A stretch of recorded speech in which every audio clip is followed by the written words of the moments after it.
जय हिंद दोस्त।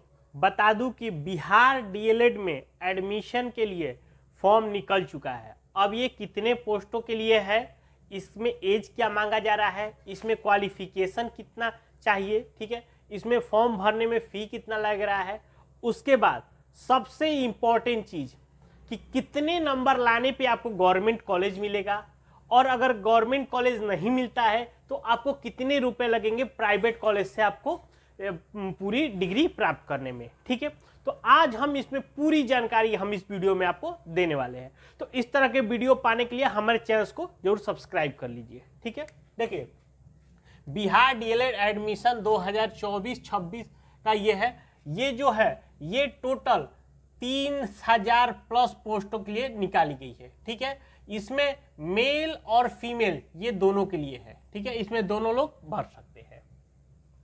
अब बात करते हैं कि इसमें देखिए जो क्वालिफिकेशन मांगा जाता है वो 12th पास। ठीक है, लेकिन आपको बता दूं कि जो जनरल, ईबीसी और ओडब्ल्यूएस इनको 50% होना जरूरी है, और एससी और एसटी को 45% होना जरूरी है।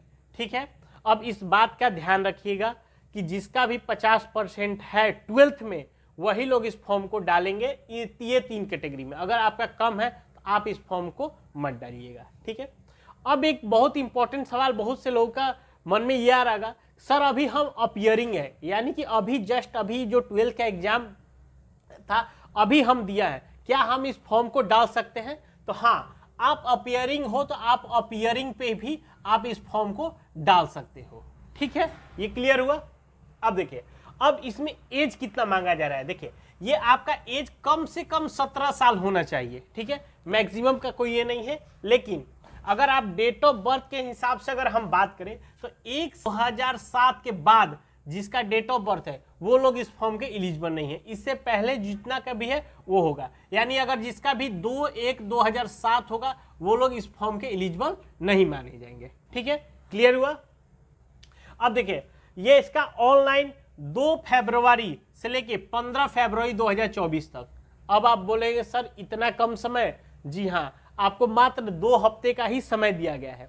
तो 2 हफ्ते का समय है, तो आप ऐसा करिएगा कि आप अपना फॉर्म 10 फरवरी तक जरूर से जरूर डाल लीजिएगा। ठीक है, क्योंकि आपको इसमें सर्वर बहुत ज़्यादा डाउन होने की संभावना है, क्योंकि आपको अभी जो बिहार में स्थिति है, अभी आपको पता होगा कि टीयर 1 का हो गया, टीयर 2 हो गया, अभी टीयर 3 की वैकेंसी आने वाली है, टीयर 4 का भी अनाउंसमेंट किया गया है। तो इसलिए बहुत ज़्यादा से ज़्यादा लोग इस फॉर्म को अप्लाई करेंगे, यानी कि एक अनुमान है इसमें कि 2.5 लाख लोग इस फॉर्म को भरेंगे। ये मेल और फीमेल मिला के आपका इतना फॉर्म आएगा ही आएगा। अब आपको बता दूं कि इसका जो फी लगेगा वो जनरल, ओबीसी और ईडब्ल्यूएस के 960 रुपये लगेगा, और एससी एसटी या कोई अगर दिव्यांग है तो उनको 760 रुपये का फी देना होगा। ठीक है, देखिए अब हम बात करते हैं कि जब आप ऑनलाइन करेंगे तो आपको कौन कौन से डॉक्यूमेंट इंपॉर्टेंट है। देखिए सबसे पहले चीज आपको 10th का मार्कशीट और 10th का सर्टिफिकेट, ये डॉक्यूमेंट आपको अपलोड करना है। यानी कि बात करते हैं कि आपके पास अगर मोबाइल में है या ऐसे है तो नहीं है, आपको इसको स्कैन करके प्रॉपर तरीके से इसको अपलोड करना है। उसी तरह के जो लोग 12th पास हैं उनको 12th का मार्कशीट और 12th का सर्टिफिकेट, ये दोनों चीजें अपलोड करना है। लेकिन जो अपीयरिंग है उनका ये नहीं लगेगा, केवल 10th का मार्कशीट और सर्टिफिकेट लगेगा। ठीक है, निवास प्रमाण पत्र ये सभी के लिए है, जो भी इतने भी लोग बिहार के लोग हैं सभी का निवास प्रमाण पत्र लगेगा। अगर आप बिहार निवास प्रमाण पत्र नहीं देते हैं तो आपको बिहार का छूट नहीं दिया जाएगा। उसके बाद ईडब्ल्यूएस हो गया, कास्ट हो गया। अगर कोई जनरल से भरता है तो उसको ये जरूरत नहीं है, लेकिन अगर आप ईडब्ल्यूएस से हैं तो ईडब्ल्यूएस आपको सर्टिफिकेट चाहिए, ओबीसी है तो आपको कास्ट सर्टिफिकेट चाहिए, एससी एसटी है तो कास्ट सर्टिफिकेट, यानी जितने भी है, अगर कोई ईडब्ल्यूएस में आ गया, ओबीसी में आ गया, एससी आ गया, एसटी आ गया, तो इनको कास्ट सर्टिफिकेट देना जरूरी है। अगर कोई दिव्यांग है तो उनका दिव्यांग सर्टिफिकेट भी अपलोड होगा, इस बात का ध्यान रखिएगा। ठीक है, चलिए अब बात करते हैं कि आपका इसको एग्जाम में सिलेबस क्या पूछा जाएगा। देखिए पहले हम बात करते हैं कि ये जो होगा ये 120 क्वेश्चन आपसे पूछे जाएंगे। ठीक है, 120 मार्क्स के होंगे और 2.5 घंटा ये आपका समय दिया रहेगा। ठीक है, इसमें कहता इसमें कोई नो निगेटिव मार्किंग रहेगा। ठीक है, तो आप कोशिश करिएगा कि आप जब एग्जाम में जाइएगा तो कोई भी क्वेश्चन छोड़िएगा मत, क्योंकि आपका निगेटिव मार्किंग नहीं है।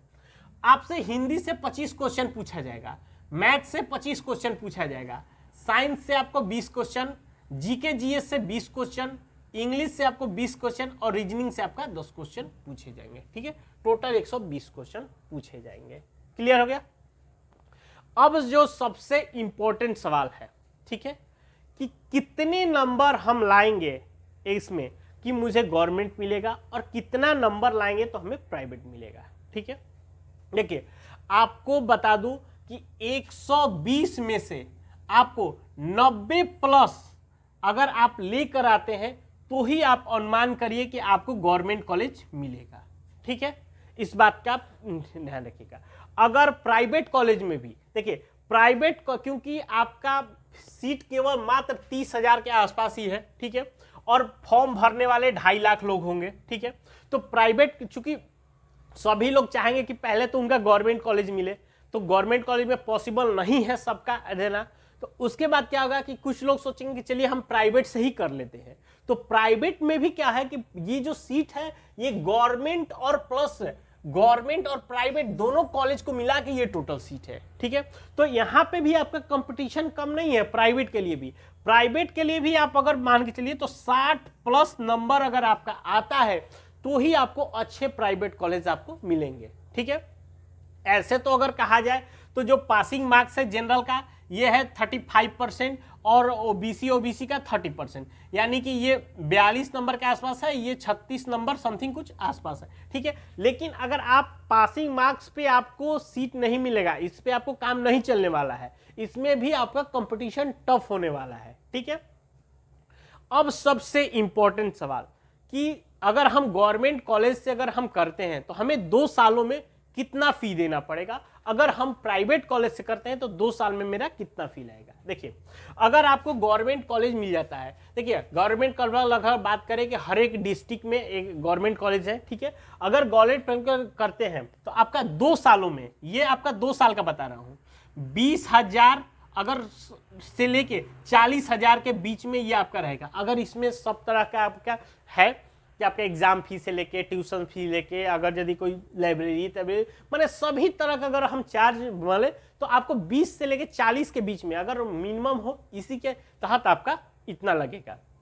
लेकिन अगर कोई प्राइवेट कॉलेज से करता है तो आपका 90,000 से लेके 1,20,000 के आसपास रहेगा। ये बता दी, ये अगर यदि प्राइवेट कॉलेज अगर ठीक ठाक रहा तो ही आपका 90,000 आप मानिएगा, नहीं तो ज्यादातर कोशिश है 1,20,000, इससे ऊपर भी जा सकता है। ठीक है, क्योंकि किसी मान लीजिए कॉलेज में क्या है कि केवल 60,000 फर्स्ट 1 साल का ही फीस है, दूसरे साल का भी 60,000, तो इनका 1,20,000 तो केवल फी हो गया। उसके बाद आपका एग्जाम हो गया, अलग तरह के और भी जो फीस है वो अलग हो गया। ठीक है, तो जो भी लोग डीएलएड का फॉर्म भरना चाहते हैं, यानी कि डीएलएड में एडमिशन लेना चाहते हैं, कृपया मेरा आप लोगों से अनुरोध है कि कतई आप देर मत करिए, आप लास्ट डेट मत इंतजार करिए। आप 10 तारीख 12 तारीख होते होते आप अपना पूरा फॉर्म फाइनल सबमिट करा लीजिएगा, क्योंकि इसका सर्वर आपको बहुत ही ज़्यादा स्लो होने वाला है, क्योंकि ये बिहार का सर्वर है। आपको भी पता है बिहार के सर्वर में कितना ज़्यादा वर्क होता है। ठीक है, अगर इसके बावजूद में डीएलएड से रिलेटेड आपको कोई और जानकारी चाहिए, हमें नीचे कमेंट करके जरूर पूछ सकते हैं। ठीक है, वीडियो अच्छा लगे तो एक लाइक जरूर करिएगा। मिलते हैं नए वीडियो में, तब तक ले जाए।